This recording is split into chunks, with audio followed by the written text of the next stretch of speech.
Hello and welcome to my channel. তো আজকে আমরা WBP plus KP special GK part 311 নিয়ে আলোচনা করব। তো এই পার্টে আমরা রাষ্ট্রপতি সংক্রান্ত কিছু এসেকেও দেখে নেব। তো ডিরেক্টলি চলে যাচ্ছি। নাম্বার 1, সংবিধানের কোন অংশে কেন্দ্রীয় শাসন ব্যবস্থার কথা বলা হয়েছে? তো সংবিধানের পঞ্চম অংশে কেন্দ্রীয় শাসন ব্যবস্থার কথা বলা হয়েছে, ধারা 52 থেকে 78 অবধি। নেক্সট নাম্বার 2, রাষ্ট্রপতি কাকে বলা হয়? তো রাষ্ট্রপতি হলেন ভারতের রাষ্ট্রপ্রধান ও প্রথম নাগরিক। নেক্সট নাম্বার 3, রাষ্ট্রপতি কিভাবে নির্বাচিত হন? তো রাষ্ট্রপতি একটি নির্বাচন কমণ্ডলীর দ্বারা নির্বাচিত হন।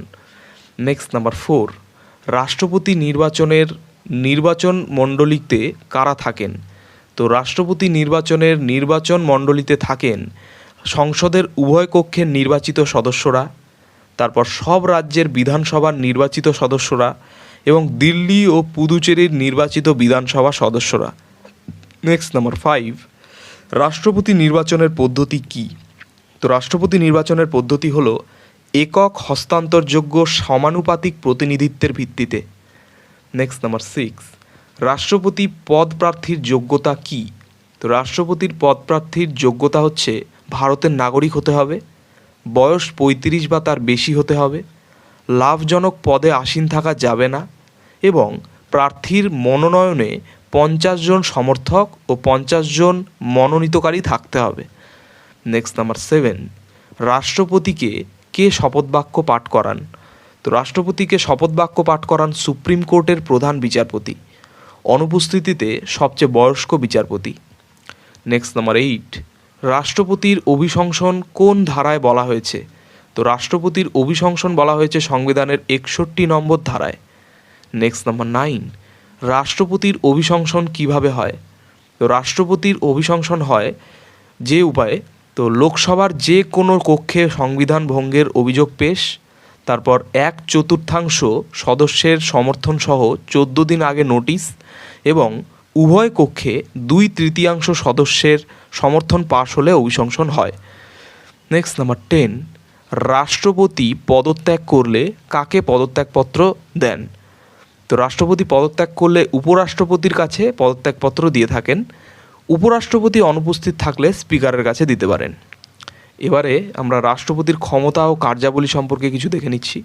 তো প্রথমে আমরা দেখে নিচ্ছি নিয়োগ সংক্রান্ত ক্ষমতা। নাম্বার 11, রাষ্ট্রপতি কাদের নিয়োগ করেন? তো রাষ্ট্রপতি নিয়োগ করেন প্রধানমন্ত্রী, মন্ত্রিসভার সদস্য, অ্যাটর্নি জেনারেল, সিএজি, নির্বাচন কমিশনার, রাজ্যপাল, অর্থ কমিশনের চেয়ারম্যান এবং বিচারপতি প্রভৃতিদের। এবার নাম্বার খ, অপসারণ ক্ষমতা। রাষ্ট্রপতি কাদের অপসারণ করতে পারেন বা ক্ষমতা থেকে বের করে দিতে পারেন? তো রাষ্ট্রপতি অপসারণ করতে পারেন মন্ত্রী, রাজ্যপাল, অ্যাটর্নি জেনারেল, কেন্দ্র ও রাজ্যের সার্ভিস কমিশনের সদস্যরা এদের। এবারে সামরিক ক্ষমতা দেখে নিচ্ছি। নাম্বার 13, ভারতীয় সশস্ত্র বাহিনীর সর্বাধিনায়ক কে? তো ভারতীয় সশস্ত্র বাহিনীর সর্বাধিনায়ক হচ্ছেন রাষ্ট্রপতি। নেক্সট নাম্বার 14, যুদ্ধ ঘোষণা বা শান্তি স্থাপন কে করতে পারেন? তো যুদ্ধ ঘোষণা বা শান্তি স্থাপন করতে পারেন রাষ্ট্রপতি। নম্বর ঘ, আইন সংক্রান্ত ক্ষমতা। নাম্বার 15, সংসদের অধিবেশন কে আহ্বান করেন? তো সংসদের অধিবেশন আহ্বান করেন রাষ্ট্রপতি। নেক্সট নাম্বার 16, লোকসভা ভেঙে দেওয়ার ক্ষমতা কাদের? তো লোকসভা ভেঙে দেওয়ার ক্ষমতা রয়েছে রাষ্ট্রপতির। নেক্সট নাম্বার 17, রাজ্যসভার 12 জন ও লোকসভার 2 জন অ্যাংলো ইন্ডিয়ান সদস্যকে কে মনোনীত করেন? তো রাজ্যসভার 12 জন ও লোকসভার 2 জন অ্যাংলো ইন্ডিয়ান সদস্যকে মনোনীত করতে পারেন রাষ্ট্রপতি। নেক্সট নাম্বার এবার আমরা অর্থ সংক্রান্ত ক্ষমতা জিকে দেখে নেব। নাম্বার 18, অর্থ বিল কেবল কার অনুমতিতে লোকসভায় পেশ করা যায়? তো অর্থ বিল কেবল যার অনুমতিতে লোকসভায় পেশ করা যায় তিনি হচ্ছেন রাষ্ট্রপতি। নেক্সট নাম্বার 19, কত বছর অন্তর রাষ্ট্রপতি অর্থ কমিশন গঠন করেন? তো রাষ্ট্রপতি অর্থ কমিশন গঠন করেন প্রতি 5 বছর অন্তর। এবার আমরা বিচার সংক্রান্ত ব্যবস্থা থেকে কিছু জিকে দেখে নিচ্ছি। নাম্বার 20, সুপ্রিম কোর্ট ও হাইকোর্টের বিচারপতিদের কে নিয়োগ করেন? তো সুপ্রিম কোর্ট ও হাইকোর্টের বিচারপতিদের নিয়োগ করেন রাষ্ট্রপতি। নেক্সট নাম্বার 21, রাষ্ট্রপতি কি সাজা মাফ করতে পারেন? তো হ্যাঁ, রাষ্ট্রপতি কিন্তু সাজা মাফ করতে পারেন, মৃত্যুদণ্ড সহ সাজা কমাতে বা ক্ষমা করতে পারেন।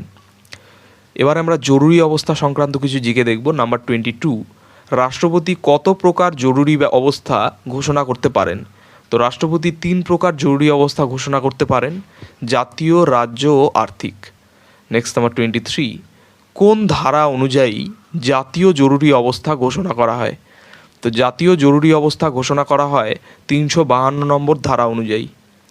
নেক্সট নাম্বার 24, কোন কোন বছরে জাতীয় জরুরি অবস্থা জারি হয়েছিল?